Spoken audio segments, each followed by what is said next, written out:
Thanks for tuning in to yet another episode of Exceptionals, a show where Nuvama Private and NDTV Profit try to bring you some exceptional business leaders who have, over the duration of their entrepreneurial journey, created great value in their businesses, but also the support ecosystem around them has benefited tremendously, be it the company itself, be it the state or the city that they are in, and be it the nation at large. And their life journey could be as inspiring as anybody's. Our guest today is, well, in some sense a very special guest because I know her from before, and not just as an exceptional business leader, but as somebody who's done multiple things in her life. She studied economics from the University of Virginia. She is a 3-time top 100 most powerful women entree into the Fortune 100 list. And I'm sure there are multiple things to herself and as well as the group that she represents, which is, or the group that she leads, which is Brigade Enterprises, as a lot of you might know, which is a listed entity. Pavitra Shankar joins in right now on the Exceptionals. Pavitra, great having you. Thank you so much for speaking to us today. Awesome introduction and good to be here. I hope I didn't a lot lesser than what you actually are. I'm sure we'll get into it. No, it's a real pleasure to be here. Thanks. Yeah, and you know, it's great to be talking to a woman leader who's leading her I won't say women leaders are less, because now there are exceptional business leaders in the country and around the world, but just somebody who's leading a business which doesn't have too many women leaders itself, right? Real estate. I don't see too many women leading real estate companies. So it's great to be talking to you. But before I get into real estate, etc., and everything else, just Pavitra, just the ethos that you lived your life by, and presumably that is how you're leading Brigade Enterprises by. Just tell us a bit about yourself from the start till now. What is your central ethos? Well, I think I've really tried to just be myself and stay true to that. That sounds very cliche, but it's actually quite hard to do, because once you're leading a company or in a position of a lot of visibility, you tend to, want to be the kind of person others want you to be, and whatever you're saying and doing has a lot of meaning and impact. So sometimes it's hard to sort of still stay connected with who you are as a person. So yeah, I think I've really tried to just continue to be the kind of normal person that I am, way before, position and title and visibility really sort of took over. And that still means a lot to me, like to have close personal relationships, to be able to connect with people regardless of what is their role in the organization. That's very important to me. And that's something I think that my dad has also instilled in me. Like, he's known to be a very straightforward, humble man. And I think that has meant a lot to me as well, to be able to carry yourself like that despite whatever has come to you in life. Has that influenced you? I mean, because you were born in a real estate family, or should I say that maybe a mix of a real estate family and an agrarian family, because I learned from you that your father was also in that field, right, if you will. Yeah. So how has that influenced you as you grew up, per se? Because there's some entrepreneurs who are rags to riches, and some who are not, and either is fine. Yeah, actually the real estate is something my father started to do. So he's one of 12 kids.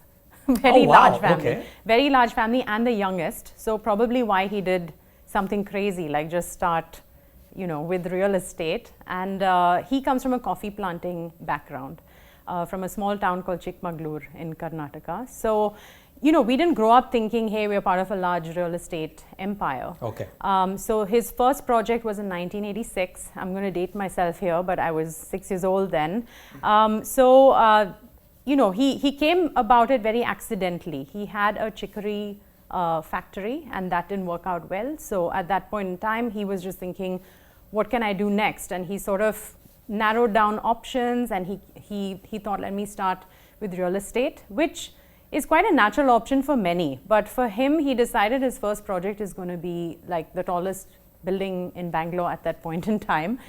I still don't know how one, gets the gumption to do that. But his first building was a 14-story building called Brigade Towers in Bangalore. And one project became two became four, and today, here we are today. 300 plus buildings, 100 million square feet. So coming back to it, it's not that we grew up thinking, hey, we're part of this large empire. A lot of our story is connected to the story of Bangalore. So we were there at the time when the market really, took off. But naturally, he's grown the business with a lot of conservatism and mental fortitude and vision. So it's something that was part of our lives, but we never felt like, we are extra special or anything like that. Wow. Well, you dated yourself, but I wouldn't have been none the wiser if you had said that you were 1995, by the way. Thank you. Be that as it may.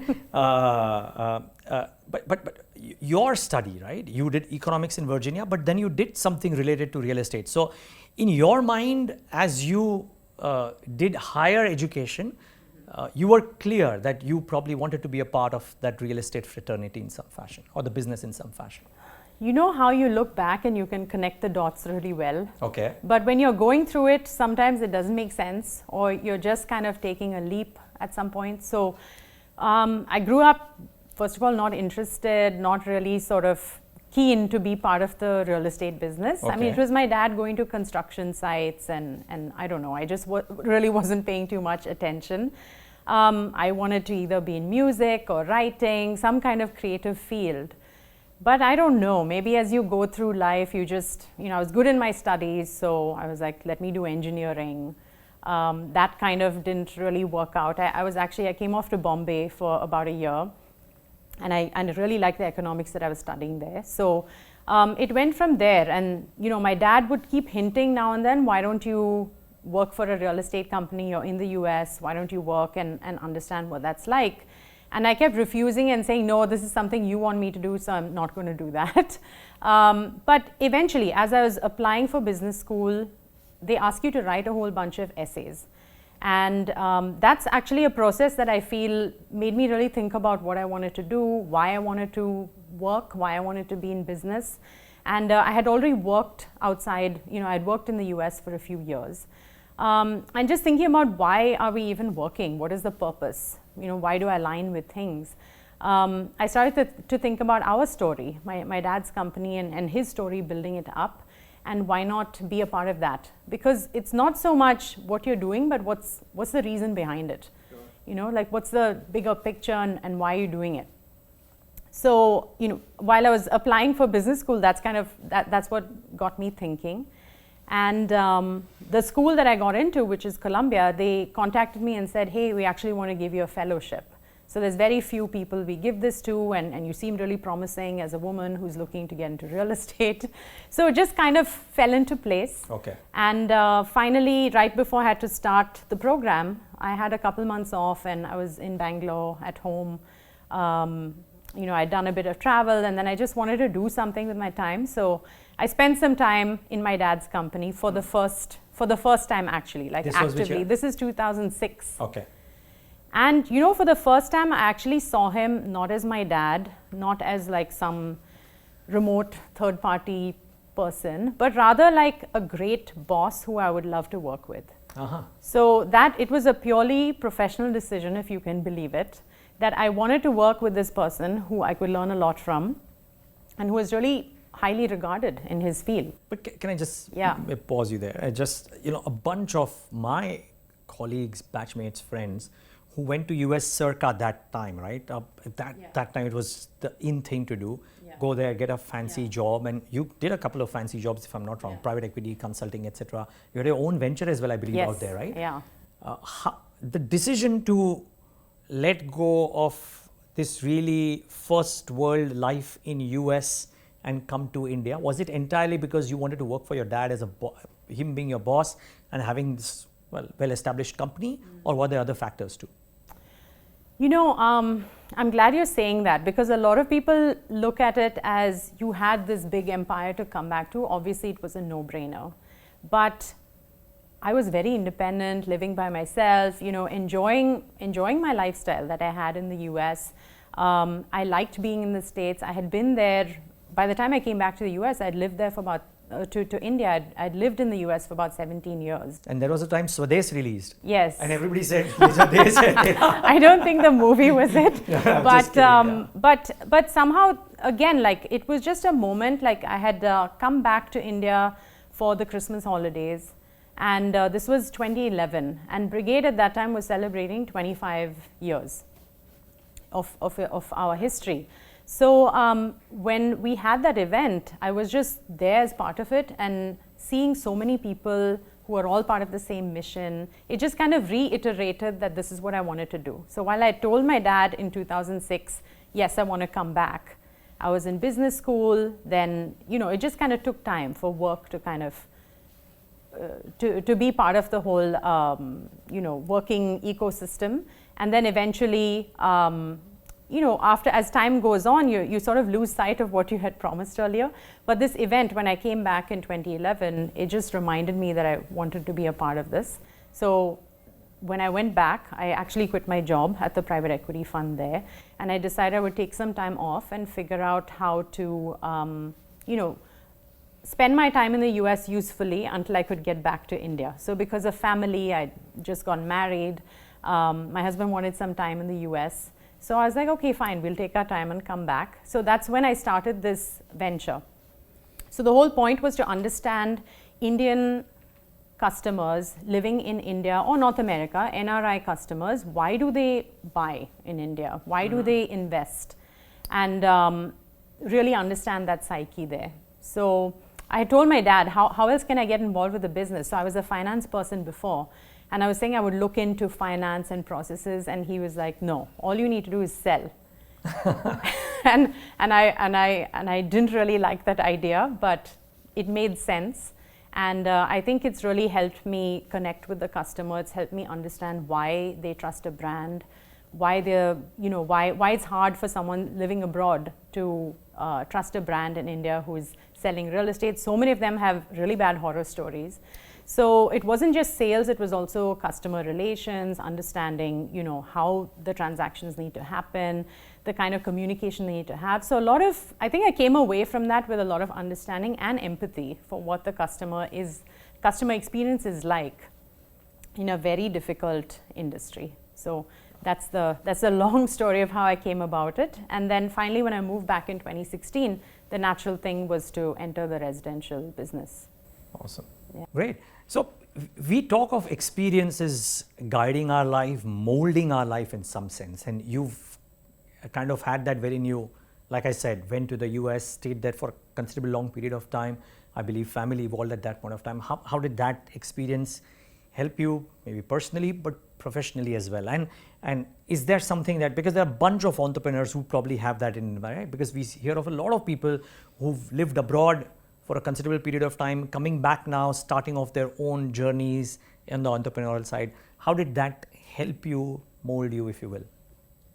So first of all, having the exposure to how another culture is, especially on the professional side, how does business happen there, I think is extremely valuable. The fact that it was the US and a lot of the investment coming into real estate today is held by a lot of US firms. So it helps today for me to know and understand their point of view, their position, like maybe what is important to them when they're negotiating or discussing with us. And generally, like from a cultural standpoint, it's easier to identify. So, and it's easier to be comfortable. So sometimes it's a lot of the softer things that really help you when you're trying to do business with people, right? Just trying to find a common footing. So that was one aspect, but also the technical and financial experience that I got at the private equity firm. The ways of thinking, the ways of applying financial frameworks, how you look at a deal, how you allocate capital at a portfolio level. Those were things that I still take back, that I have brought back to work for me today. As a developer in India, sometimes we look very deal specific, but after a point you're looking at how am I allocating capital? Is this an effective and an efficient way of allocating capital? And being pretty hard-nosed about, I'm either going to put it in this investment or the other, and having less of an emotional tie to things.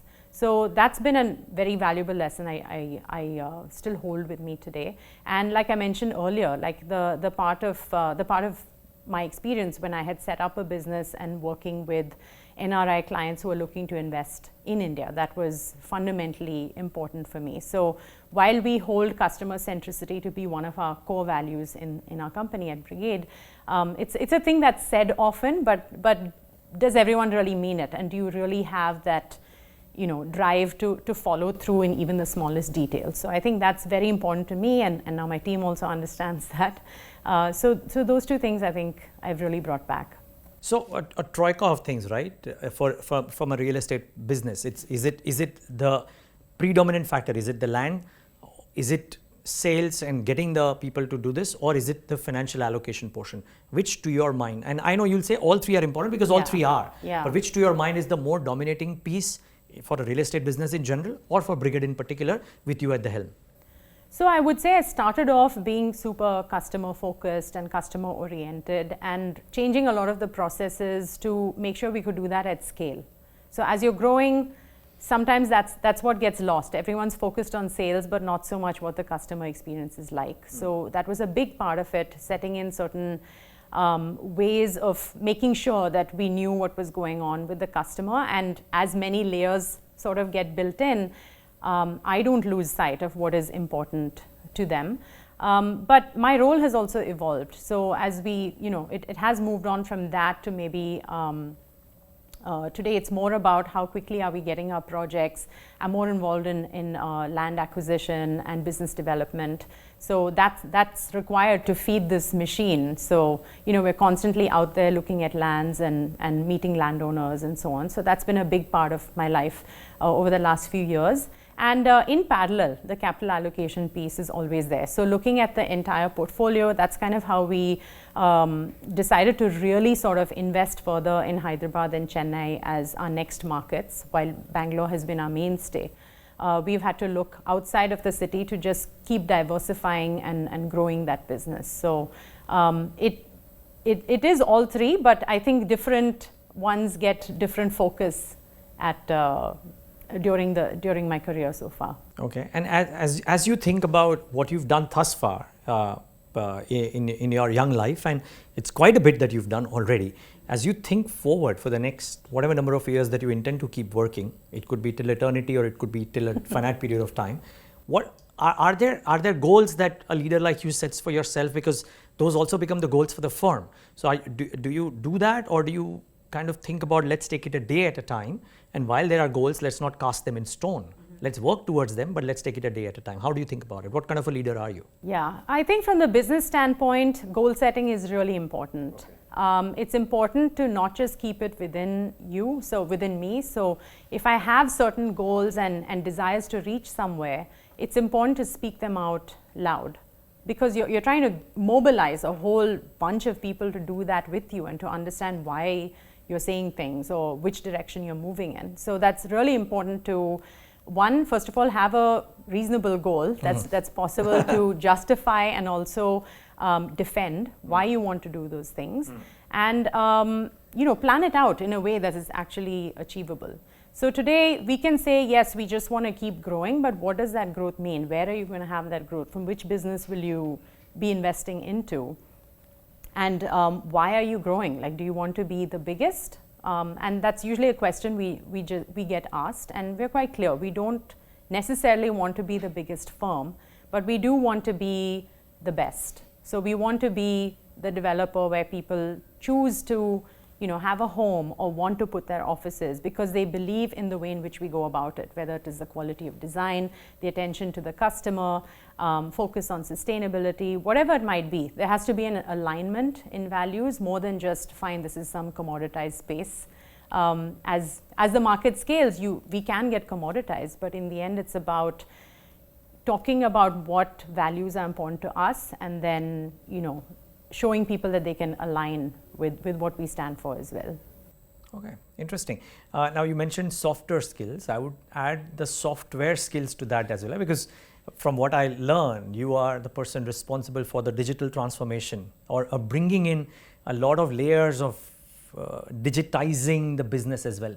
Tell us a bit about it. I mean, how is it the basic digital transformation that every business has to go through, or are you adding more layers to this as well? Would love to know.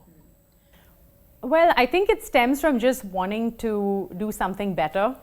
So I've always looked at, okay, we're doing something a certain way, but can I do it better? And better can be faster, with less errors, better for the customer, cheaper, whatever it may be. So as companies grow, and my dad's very process oriented. So Brigade is known to be a process oriented company. Achha, from within. From within. And those are processes that he had set in place, but as the organization grows, this is actually our 40th year. Wow. So Congrats. as the organization grows, those things need to change. They need to be relooked at for the point in time where we're at now. Technology has changed incredibly. And, I believe that technology isn't really it's not the silver bullet. It's going to help you do something better.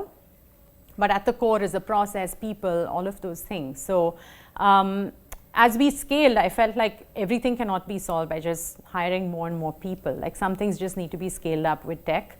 And it was a fun thing for me to do. I think I just naturally am drawn to it. So looked at a lot of our core processes that way. Started off with customer experience.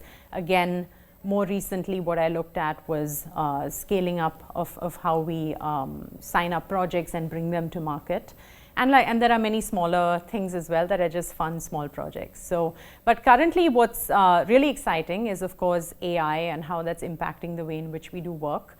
Being a real estate company, people don't really expect us to be very tech focused. But I think the span of what you're doing from a business operations standpoint, there's the ability to really game change a lot of that. So especially on the design and engineering side, there's a lot of untouched things that we can do with AI.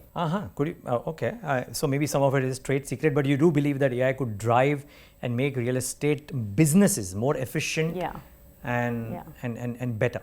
Yeah, there's a lot of talk about agentic AI today, like where instead of having people, you're just going to have machines do this. But even before you get there, there is so much you can do just better by running multiple iterations of maybe a design that you're planning to do, or validating your pricing assumption before you go to market, or even just in the way HR is doing their work or finance is doing their work, right? In the end, it is a business, regardless of what industry you're in. Every single aspect of that business can do things better by using these tools. So I don't look at it as let's replace people with technology, but first you've got to figure out what you're doing and how you can do it better with the technology available to you. Yeah, but it's very interesting, Pavitra, because the Palantir CEO is on record, but yesterday, on Thursday, I was speaking to the CEO of TCS, and they were talking about how the token costs, as low as it used to be, is now moving up so much that people will have to think carefully before replacing humans with tokens all and out, because 2 years out, that cost might actually be way higher than what the human cost might be. Yeah. You worry about that? Or you haven't really reached that stage wherein you're lock, stock, barrel replacing humans with AI? Yeah, no, we haven't done that, and we haven't deployed it in such a manner that people are just running riot with that budget, because it will get incredibly expensive. You think so? And India has been a country where for a long time, people have generally found it very difficult to justify tech spend because you can just hire people. So I don't know why there's a different approach with AI. Like in many of the things that we've looked at too, we've decided this doesn't make sense to put the AI on it. Let's just get someone to do it. So many times, I think there is such a huge push from the ecosystem saying this is going to game change. You're going to be able to do something so much faster and better. That is just getting shoved down the throats of first management and then companies. So I think people should be a bit more mindful. Yes, it can change how you work, but the way in which you deploy it can really impact how people feel about it and whether they're going to embrace it as something that will help them or whether they're afraid of it and just don't want to use it at all. Usually what happens is that very successful businesswomen or businessmen, even if they don't relinquish the top position, but when the CEO comes in to take charge, there is a struggle both internally and in your case, you're a woman who is kind of heading the firm now.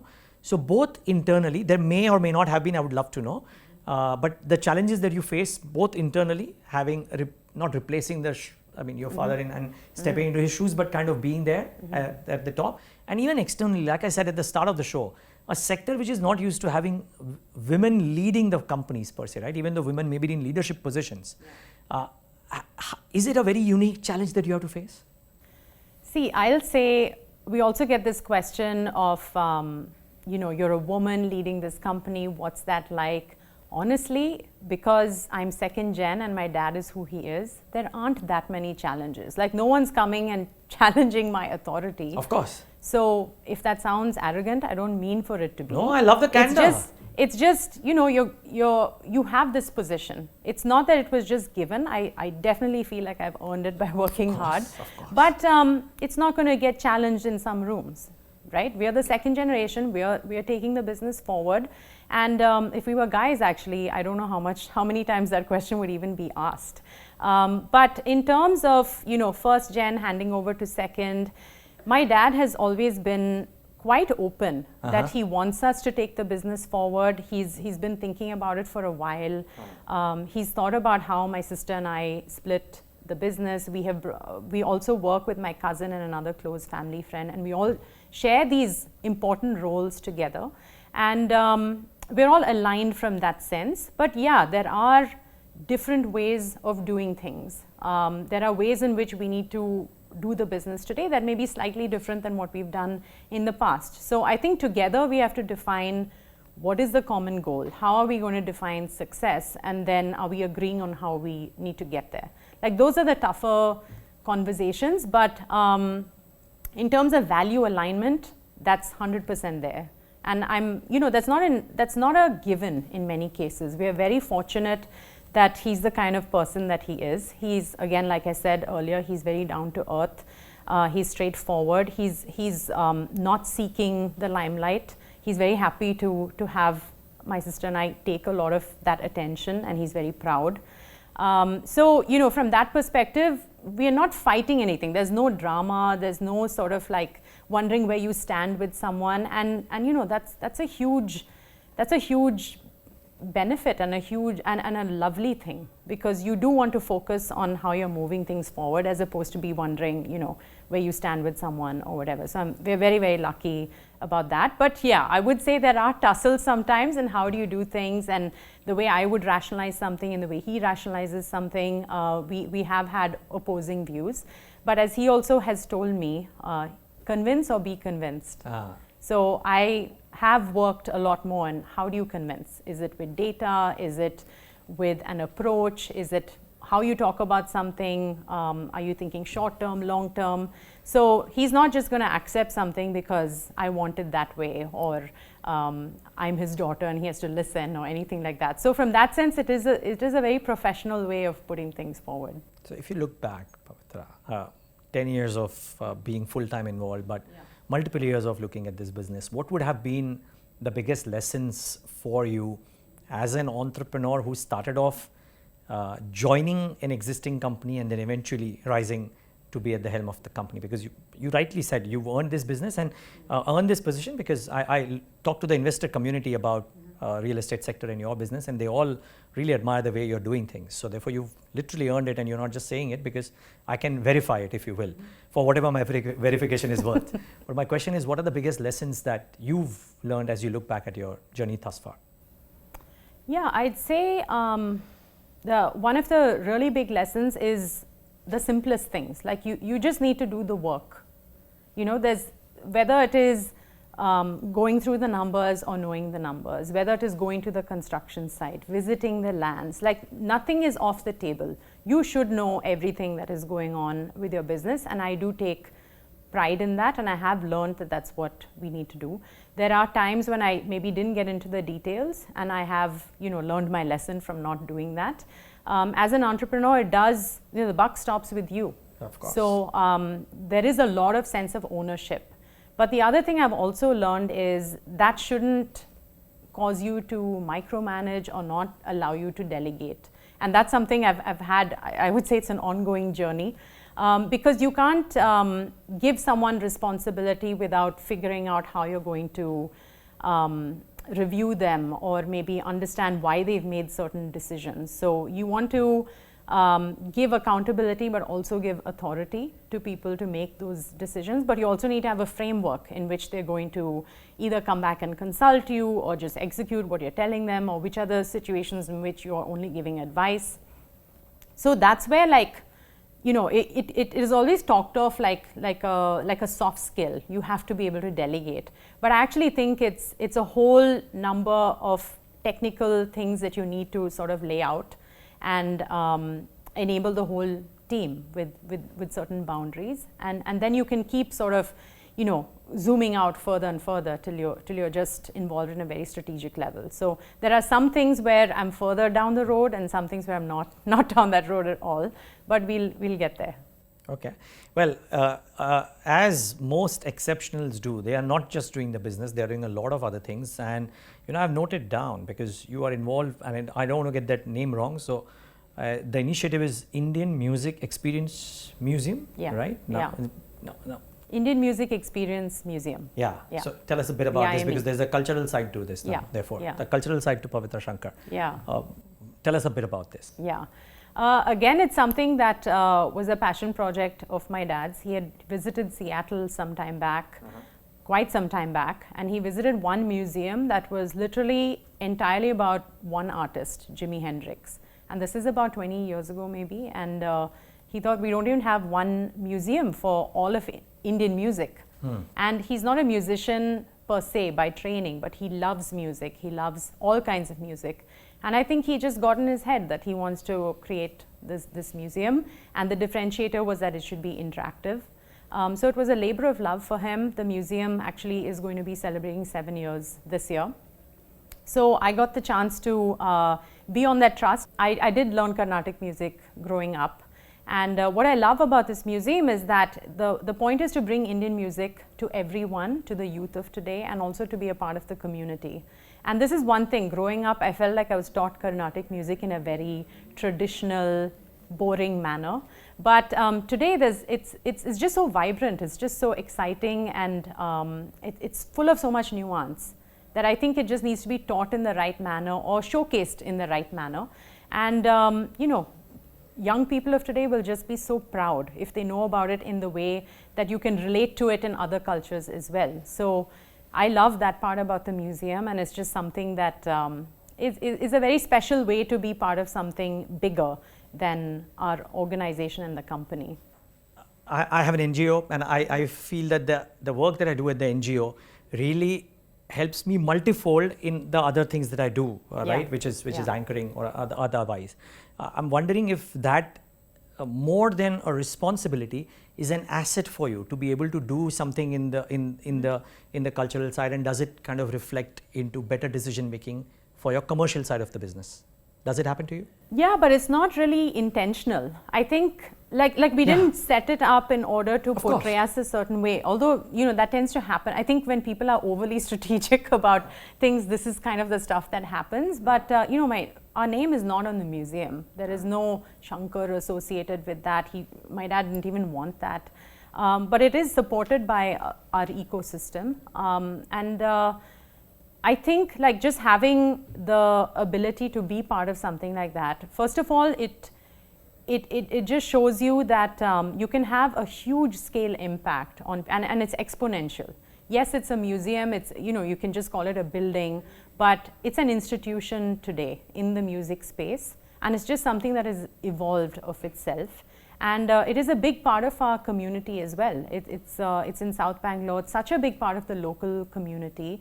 And there's a very, you know, regional aspect to it, and as well as there's a national and international aspect to it. So I think to me it's just been phenomenal to see what someone can create from just a little idea, but with the well-intentioned way of doing it. Like it can be in some ways bigger than maybe even what we think Brigade is going to be. Cross fingers for that, and more power on that. Yeah. Okay, now we're going to do a small, not a rapid fire, but something like that. But before that, just one final question is, throughout this conversation, I've seen you or heard you speak so eloquently about your father. Clearly, he's in some fashion, the pun is intended, a father figure, but also somebody whom you probably idolize. Yeah. Who, aside of him, is a big inspiration for you? There could be one or two or three people, but who are the other inspirational, motivational figures for you, and why? Yeah. You know, I realized I made this thing so much about my dad, but I do want to say that my mom, if she was not the person who she is, like, I think our lives would have been very different. She is an absolute firebrand, and I think because of her, like, we've just both my sister and I have just grown up very independent, very, fiercely protective about our identities, and very, confident that we need to make something of ourselves, whether it's part of the business or not. And she's always told us to be, independent and therefore work, whether, it's for someone else or whatever. And her way of just carrying herself through life has been a huge influence. And she, like many other women in family businesses, is the quiet voice that grounds everything. So she's the common factor that knows all of us well. She's probably peacekeeping, behind the behind the lines and everything. So she's a huge source of advice and counsel for me. But coming back to, I guess, if you take the parents off the table in terms of who's inspiration for me, Indra Nooyi, again, like a I think an oft quoted person. But because I know what corporate America is like, it's really amazing to me what she's done coming from India, reaching the absolute pinnacle of her career in an entirely different country and playing the same game as everyone else. So I think that's phenomenal, and it's very inspiring. The other one is a bit related to music. Beyonce is a huge personal favorite. But why I admire her is that her nature is very different from who she projects herself to be. She's actually a very shy person who has this immense talent, but she's also a very savvy businesswoman. And that causes her to be a kind of person that isn't entirely natural to her. But she just does them both so well. So, I mean, I've seen a lot of her interviews and read a lot about it. So I know that she has to have these different avatars of herself. So I find that very fascinating. And of course, she works extremely hard and she's incredibly gifted. So, yeah. Awesome. Okay. Personal hero. Well, yeah. Okay. Very, very interesting. Okay. Now I'm going to try and get some answers from you, which will help a lot of viewers who are, like I said, either getting up to become business women, businessmen in their lives, or currently are entrepreneurs, or starting off, or mid-level, etc., and would want to learn from an exceptionally successful business leader. Yeah. A few things, right? So straight off the bat, whatever comes to your mind, 2 things that you will always do as an entrepreneur. Yeah, one of my mantras is plan for the worst, aim for the best. Okay. So every situation, you should have a plan for things going absolutely wrong, but keeping that in mind, you just go for it. So that's one of them. The other is making decisions. You do need to make decisions quickly. This is something I struggle with and I keep trying to keep in mind. You don't have to make the best decision, and you're trying to make the best decision for that moment in time with the information and data that you have at hand. So down the road, if it looks like you made the wrong decision, pause, call it, go in the right direction now, it's okay. And no one's really losing face. Everyone's just trying to do the best they can. Okay. Does it happen that way, really? Yeah, I think so. I mean, I think I've deliberated too long on some decisions, and then you kind of see that it wasn't worth it. You should just move, and things will unfold, and it's not the end of the world if you need to go back. I mean, if you look at anything in life, people have made mistakes. It's about not making terrible mistakes you can't come back from, but it's about just learning quickly and moving. I can imagine it took a long time to get you to agree to this podcast. Well, it wasn't a terrible mistake, so I'm happy with it. I'm sure it is not. Okay, 2 things that you will never do as an entrepreneur. This is one of the pieces of advice from the fund that I was with, the private equity fund, the person who started it. He told me, don't run out of cash. And I was like, well, obviously, who's going to run out of cash? But it's such a fundamental, basic thing. It's not just like, oh, I didn't know where it's going, but keeping focus, not just on a annual, monthly, but weekly. You need to know what's going on with the cash situation, right? So that's super important. And I think many times we just feel the CFO has it covered, but you need to be sure about that. Another thing that entrepreneurs should not do is lose sight of the personal connect. So with employees, with themselves. I'd say, like, as you become, bigger and as people tend to look up to you, you shouldn't get carried away with all that. A lot of times it's just your position, and that's why people are looking up to you. But say tomorrow you don't have that anymore. If you're going to attach so much value to, I raise this much money, or I'm so and so, that could just go away in a flash, and you don't want to lose that connect. Interesting, very interesting answer. Okay, 2 pieces of advice that you would give to budding entrepreneurs, strictly budding entrepreneurs, not people who are successful already, but budding entrepreneurs. Yeah, so in terms of opportunity, I would say if they're looking at what to do or what next, really what is that moat or competitive advantage that their business has over anyone else? It's a basic, but again, something they really need to keep in mind. Thinking I will do this, but just better isn't going to cut it. Okay. And really, the second thing is, what is the problem they're really trying to solve? It has to actually be meaningful, either for a business or a consumer, big enough where they're going to make a fundamental difference to someone's life. I'm thinking about, like, I lived in the Bay Area, and there were these companies mushrooming in terms of delivery, and they were like, one of them was literally, we will deliver freshly baked cookies in 30 minutes. Who needs them? Who needs them? In the US, you think, but then today, a lot of the business is based on that. But I mean, that's just more of a, things can evolve, but at the same time, are you actually creating a value proposition that's going to mean something to What if someone? there is no problem to solve, Pavitra? I mean, what if, the sector is well discovered, etc. I'm just making one more company in that, but I'm a budding entrepreneur. So I'm not solving a problem. I think there are always problems to solve. It's just that people are taking certain things for granted. Like say in the construction field, it is very difficult to build a building without leakages. Everyone has buildings that leak to some extent. Even brigade residents? Are you going to air this? Just kidding. No, so what I'm saying is it is required to look into some of the things that are just taken for granted, or there is like a tolerance level that people are just okay with. But I think if you sort of dig deeper on some of those things, like you can completely, you can probably find an opportunity there. Okay, awesome. Well, startup entrepreneurs, you got some great advice. Okay, 2 qualities that you're looking for in a startup entrepreneur if you were investing in that business. Okay.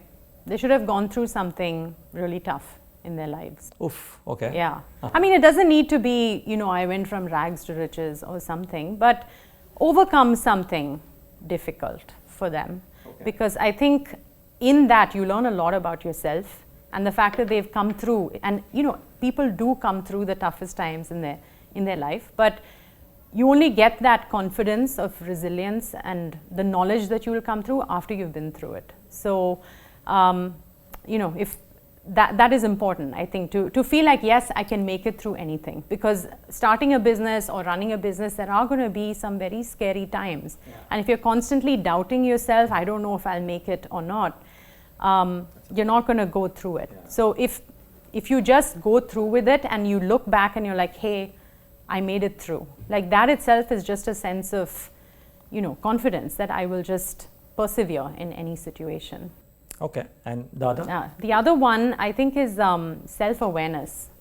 You need to have a sense of how you're coming across, what are your strengths, what are your weaknesses, what are the areas that you could do better. I see a lot of people, just sort of going through life like oblivious in terms of how the kind of impact that they have, and maybe not realizing a lot of the change can come from themselves, going through situations and being like, this always happens, and I don't know why everyone else is like this, but many times it's from within. So maybe the ability to look at yourself from a very neutral perspective and thinking, how else can I address the situation? Very, very interesting. Okay, this is great. Last on these 2 things that you have to say, because you came back from the US to India, 2 things about India that convince you to, you're not going to start a business, or maybe you will under the aegis of Brigade, or otherwise you will probably do many other businesses, but 2 things about India right now that convince you to start a business in India. I'd say we're just at the beginning of the story. There's so much more to unfold. There's so much that has happened, but so much more to come. I mean, this is a country with momentum and opportunity, and regardless of all of the, tough things that you have to go through, and yes, the business environment can be better, etc., but there is so much opportunity. There is so much more to get to where many other countries and societies are, that there are thousands of avenues to get there, and I feel that's very exciting and promising. Okay, well, that actually sums up two things as well. If you want to add something, great, but otherwise I have one final question. Okay. And the one final question is this, that there's a lot of debate, right, over the last 24 months about how entrepreneurs and second gen, third gen, or second gen particularly, right, are not taking up businesses but doing family offices, etc. You are that second gen who's taken up the business. Is it such a bad thing to not be in the business, but be in the business of investing, which is setting up a family office? I'm presuming you guys have a family office as well. To set up a family office and invest into other promising entrepreneurs. Which side of this argument are you on? Yeah, so it's a loaded question. When I was in the States, actually, I asked my dad, can I just run the family office? And he said, what's a family office? And I told him, he said, nonsense, just come back and run the business. So let me first say that both are excellent opportunities and can be very rewarding. Running a family office is always seems like a cool thing to do. I feel like I'll have a better work-life balance. I feel like I'll have more time. But I would say joining the business has been one of the most rewarding things I've ever done in my life, and it is an absolute privilege, and I'm really lucky to have this opportunity to do it. I was definitely working for other people, but I think the platform that I've been able to get, the rooms that I'm able to be part of, and the tables that I'm able to sit at, absolutely game changer. I know a lot of that has come with just us working hard as well, but going back to, just challenging yourself and doing tough things. It's not easy to run this business. There are so many things either you're really happy about, or sometimes they're absolutely crushing the kind of news that you can hear. But it's just about keeping on going, and that teaches you a lot about yourself, and it teaches you a lot about why people come together and what makes a great company, and how you can do great things with other people. So it's been really fantastic from that perspective. I do want to do more of the family office as well, but I think everyone should try their hand at the family business. I grew up thinking it's never for me, and actually I thought it was something that you don't do, or you'll only do if you don't have any other job offer. I had a very wrong opinion about it, but that has certainly changed for me, and I'm very, very glad to have had this chance to do it. And I can tell you, Pavitra, everybody who is a good singer should never shy away from singing on national television. So, on popular demand from the thousands of people who are going to watch this show, why don't we end this show with a song? That's not going to happen. No? Maybe next time give me a heads up, I'll practice and come. Okay, well, maybe in the season 2 of Exceptionals, yes, right? Because yes. This is, frankly, this is the culmination of the first season of the Exceptionals. And, it's been a rewarding experience for me, Pavitra, to talk to some truly exceptional business leaders. We made a conscious choice, Nuvama Private and NDTV, to try and talk to people. You are an exception to the rule, if you will, but to talk to a lot of people who are not necessarily in the listed space, are out there in the open talking about their things. And you truly realize that India is blessed with a series of entrepreneurs who are doing some mind-boggling work in their places of work as well as in their private lives, and therefore it's been a very rewarding experience. I'm just glad that this is ending with talking to somebody like you, because I've spoken to you about Brigade and numbers and quarterly margins, etc. all through, but there's a side of you that I didn't know about. Researching a bit about it and then talking to you was truly rewarding. So thank you so much for being on what is the final episode of the Exceptionals of season 1. It's been a pleasure. Thanks so much, Neeraj. Definitely easier than the grilling sessions on the quarterly results. But I think because of that, the conversation was super easy to have. And it's lovely to be able to share, the more human side of what we're doing. So viewers, I hope you enjoyed this whole season because it's been great. And from Nuvama Private and NDTV Profit, thank you for tuning in for all of those episodes with these truly exceptional leaders. This is the culmination of season 1. We'll be back with season 2 after a short break, as they say. Thank you for being a part of this journey.